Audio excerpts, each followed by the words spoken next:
Hello student. हम फिर से जेईई मेन 2025 के क्वेश्चन को एनालिसिस को लेके आपके पास फिर से हाजिर हैं। अब देखिए, इस एनालिसिस के दौरान हम ये देखेंगे कि अगर हमारे पास थ्योरी जो पढ़ चुके हैं उसको कैसे अप्लाई करेंगे और अप्लाई करके आंसर तक कैसे पहुंचेंगे और कम से कम स्टेप में पहुंचेंगे ताकि समय कम से कम लगे, क्योंकि जेईई मेन में हमको समय का बहुत दिक्कत होता है। 25 क्वेश्चन सोल्व करना होता है। अब ये देखिए, इसमें क्या दिया हुआ है। तो हम देख पा रहे हैं कि हमारे पास एक पॉइंट है और पॉइंट किसके ऊपर है, इलिप्स के ऊपर। तो इस इलिप्स को तो काफ़ी आप लोग देखे होंगे, तो इसको तो काफ़ी जानते होंगे एकदम। अब देखिए, अब इस पे एक पॉइंट दिया हुआ और क्या बोल रहा है कि also product product of focal distances. Focal distances, अब फोकल डिस्टेंस क्या होता है? फोकल डिस्टेंस होता है कि फोकस से पॉइंट के बीच का दूरी, यही हो जाता है फोकल डिस्टेंस। तो फोकस हमारे पास कितना होता है? दो फोकस होता है एलिप्स का। अब फोकल डिस्टेंस जो होगा दो तरह का होगा, एक P(f1) होगा और दूसरा P(f2) होगा। तो दोनों फोकल डिस्टेंस का प्रोडक्ट बोल रहा है कि दोनों फोकल डिस्टेंस निकालिए और उसका प्रोडक्ट करिए। तो कितना दिया हुआ है? 7/4। और क्या बोल रहा है कि there are two ellipse satisfying given condition. तो जो गिवन कंडीशन दिया हुआ है उसको सेटिस्फाई करने वाला कितना इलिप्स मिलेगा हमको? ये पहले से ही बोल दिया कि दो। अब बता दीजिए कि जो दोनों इलिप्स आने वाला है उसके इसेंट्रिसिटी का प्रोडक्ट कितना होगा। मतलब एक इलिप्स मिलेगा, उसका इसेंट्रिसिटी अगर E1 है और दूसरा अगर E2 है, तो दोनों का प्रोडक्ट मतलब E1 इंटू E2 पूछ रहा है। अब देखिए, सबसे पहले क्या करेंगे, तो इलिप्स के ऊपर एक पॉइंट दिया हुआ है √3,1/2। तो सबसे पहले तो हम इलिप्स में उस पॉइंट को सेटिस्फाई करा देंगे। तो एक्स के जगह पे √3 रखेंगे, बाई के जगह पे 1/2। तो √3 का स्क्वायर कितना हो गया? 3। और 1/2 का स्क्वायर क्या हो जाएगा? 1/4। तो 1/4 आ गया। तो यहाँ पे ए और बी दो वेरिएबल है, तो हमारे पास एक इक्वेशन बन चुका है। अब देखिए, अब दूसरा ये बोल रहा है कि दोनों फोकल डिस्टेंस का जो प्रोडक्ट है वो कितना है? 7/4। अब बताइए कि इलिप्स जब भी पढ़े हैं तो उसमें तो ये सबसे इंपॉर्टेंट प्रॉपर्टी होता है कि P(f1) प्लस P(f2) ये कितना होता है? हमेशा दोनों फोकल डिस्टेंस को जोड़ के कितना आता है? हमेशा 2a आता है। तो हमको प्रोडक्ट दिया हुआ है और इधर क्या दिया हुआ है? समेसन तो पता ही रहता है हमेशा, लेकिन ए हमको नहीं पता है। अब देखिए, यहाँ पे क्या कर सकते हैं हम लोग कि पी दिया हुआ है पॉइंट, और फोकस जो होता है वो हम लोग को पता रहता है कि फोकस होता है A,0 और -A,0। तो यहाँ पे हम इस दोनों जो कंडीशन है इस दोनों को यूज करके एक इक्वेशन बनाएंगे। कैसे बनाएंगे? तो ये है A+B और ये है A×B। तो हम क्या करेंगे कि इसको दोनों साइड स्क्वायर कर देंगे। तो ए को अगर स्क्वायर करेंगे तो A+B का स्क्वायर क्या होता है? A+B का स्क्वायर होता है A² plus B² plus 2AB। तो P(f1) प्लस P(f2) का स्क्वायर करेंगे तो P(f1) अगर स्क्वायर करेंगे तो A² plus B² plus 2AB होगा। अब देखिए, A+B तो हमको पता है 2A, तो 2A की जगह का स्क्वायर हो जाएगा इधर P(f1) का स्क्वायर। अब P(f1) का स्क्वायर क्या होगा? ये जो पॉइंट है और ये फोकस है के बीच का दूरी, यही जो फोकल डिस्टेंस था उसका स्क्वायर। तो ये दोनों तो पॉइंट पता है। तो √3 है और ए ही है, तो √3 माइनस ए मतलब x2 माइनस x1 का whole square by 2 minus y1 का होल स्क्वायर। तो √3 माइनस ए का होल स्क्वायर और 1/2 माइनस 0 का होल स्क्वायर, तो 1/4।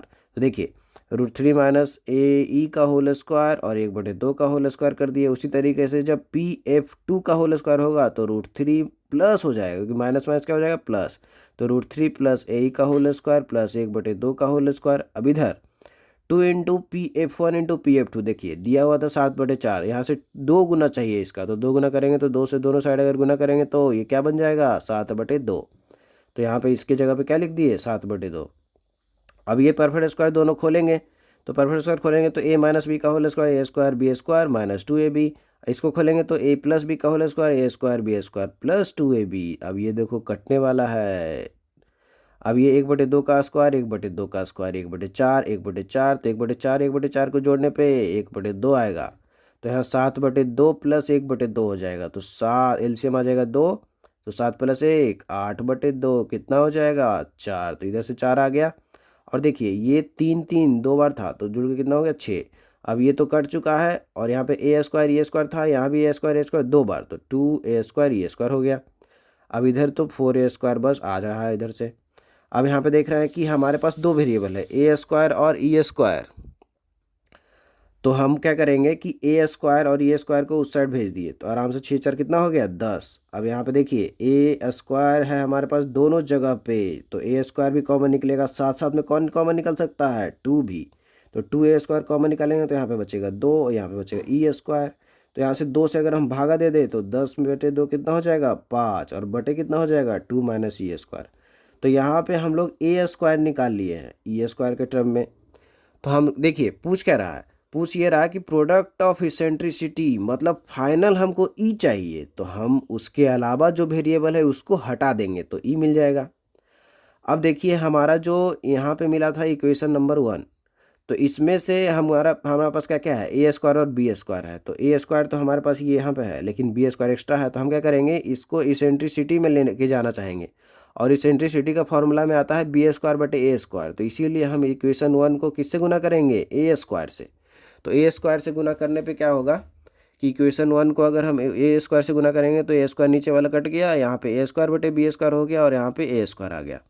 अब देखिए a²/b² को इसेंट्रिसिटी से कैसे रिलेट कर सकते हैं। a²/b² को अगर रिलेट करना है तो e² का फॉर्मूला होता है 1 - b²/a²। अगर ये ऐसा फॉर्मूला होता है तो b²/a² कितना होगा 1 - e² होगा। और अगर इसका उल्टा चाहिए तो इधर भी उल्टा कर देंगे तो 1/1 - e² होगा। तो हम a²/b² की जगह पे क्या लिख सकते हैं 1/1 - e² लिख सकते हैं। तो यहाँ पे लिख दिए हैं कि a²/b² की जगह पे 1/1 - e²। अब यहाँ पे ये a² है, तो अब देखिए इसको सिंप्लीफाई कर दिए तो एलसीएम में आ जाएगा 4 1 - e²। यहाँ पे 4 तिया 12 -12 e² प्लस 1, तो 13 - 12 e², और इधर 4 1 - e² ही आ गया है। अब यहाँ पे देख रहे हैं कि हम जो यहाँ पे a² यहाँ बराबर इसेंट्रिसिटी में कुछ आ गया है, और a² बराबर इसेंट्रिसिटी में पहले भी ला चुके हैं। तो दोनों में क्या यूज करेंगे कि दोनों में a² बराबर कर देंगे, तो इसेंट्रिसिटी में इक्वेशन आ जाएगा। इसेंट्रिसिटी में इक्वेशन क्यों ला रहा है, क्योंकि हमको फाइनल क्या चाहिए इसेंट्रिसिटी का प्रोडक्ट चाहिए। तो देखिए यहाँ पे जो a² आया और पीछे जो a² आया था, दोनों को क्या कर दिए बराबर। तो इसमें अब क्या बस दिख रहा है e² ही दिख रहा है, और कोई दूसरा वेरिएबल नहीं है, और हमको ई का ही प्रोडक्ट चाहिए। अब देखिए e² बार बार ना लिखे इसकी, इसलिए उसका नाम क्या दे दिए टी। चलिए तो यहाँ पे टी जैसे ही दिए तो 13 - 12 टी हो गया, और यहाँ पे 2 - टी हो जाएगा, और यहाँ पे 5 × 4 20 हो गया, और 1 - टी हो गया। अब इस दोनों को जब गुना करेंगे तो 13 × 2 26 12, और ये गुना गुना गुना हो जाएगा, तो 13 - 13 टी और फिर -24 टी, और ये जब दोनों गुना होगा तो +12 t², और इधर 20 - 20 टी। अब सबको एक तरफ लेके जाते हैं तो 12 t² हो गया, और टी के साथ कितना होगा यहाँ पे देखिए -13 -24 और -20 भी है, तो कट के आ जाएगा -17 टी और 26, और इधर है 20, तो बचे कितना 6। तो ऐसा क्वाड्रेटिक बन गया जिसका एक रूट t1 और दूसरा रूट t2। अब t किसको माने थे इसेंट्रिसिटी का स्क्वायर को माने थे, तो इसका जो रूट आएगा पहले इसेंट्रिसिटी का स्क्वायर आएगा, और दूसरा जो रूट होगा दूसरा इसेंट्रिसिटी का स्क्वायर होगा। और यहाँ पे हमको चाहिए क्या था इसेंट्रिसिटी का प्रोडक्ट। तो देखिए अगर कोई भी क्वाड्रेटिक रहता है तो उसका प्रोडक्ट ऑफ रूट कैसे निकालते हैं c/a करके। हमको रूट का ज़रूरत नहीं है, हमको बस प्रोडक्ट का रूट का ज़रूरत है, तो c/a कर देंगे। अब इससे जो रूट आएगा वो e1 e2 नहीं आएगा, पहला रूट आएगा e1 का स्क्वायर और दूसरा रूट आएगा e2 का स्क्वायर। तो वो कितना होगा c/a, मतलब 6/12, तो 1/2 होगा। लेकिन हमको e1 स्क्वायर नहीं चाहिए, हमको बस e1 e2 चाहिए, तो दोनों साइड क्या लगा देंगे अंदर रूट। तो अंदर रूट लगा देंगे तो आंसर क्या आ जाएगा अंदर रूट 1/2। तो हमारा आंसर आ चुका है।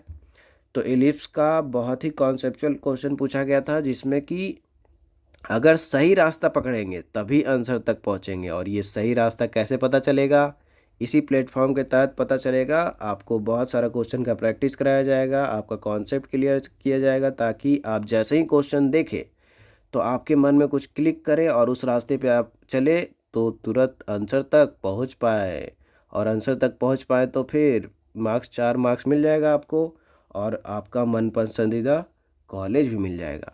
तो आप इस प्लेटफॉर्म से जुड़े रहिए, और जो भी क्वेश्चन कराया जा रहा है उसको ध्यानपूर्वक सुनिए, देखिए, उसको बार बार सोल्व करिए और अपना जो भी डाउट है उसको कमेंट में लिख सकते हैं। बहुत सारा डिस्क्रिप्शन में लिंक दिया रहेगा, उस पर शेयर कर सकते हैं।